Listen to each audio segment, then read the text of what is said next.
Það eru yfir 10.000 manns búnir að boða komu sína á morgun á eftir á Austurvöll klukkan 5. Skilurðu fólkið sem reitt? Já, ég skil mjög vel svona í ljósi þess hvernig umræðan hefur verið að menn séu sumir hverjir reiðir, en margir held ég að séu fyrst og fremst að velta því fyrir sér hvað snúi upp eða niður í málinu.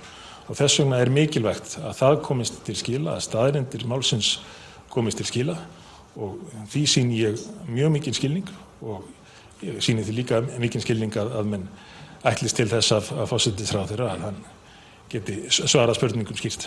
Ef það verður fjölmennt á Austurvelli á eftir og hávær krafum og þú farir frá, myndu hlusta fólkið þegar það verður fjölmennt?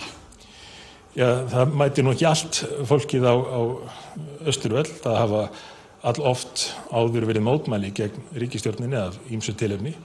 Svoleiðis að það er ekki nýtt að menn finni sér tilefni til þess að mótmæla þessari ríkisstjórn. Ég mun einfaldlega hlusta á afstöðu fólksins í næstu kosningum. Til þess er það ætlaðar að gera upp hvernig menn hafi staðið sig við stjórn landsins, og vilji menn taka aðra hluti með í reikninginn eins og þessi mál, þá að sjálfsögðu gera þær það, en ég er tilbúin að skýra þetta áfram fyrir þeim sem að vilja hlusta á upplýsingar. Þannig að þú sér fyrir þér að setja þetta mál að þér og setja fram á næstu kosningum? Já, og láta kjósendur dæma verk ríkisstjórnarinnar og eins og segi aðra hluti að þeir vilja líka.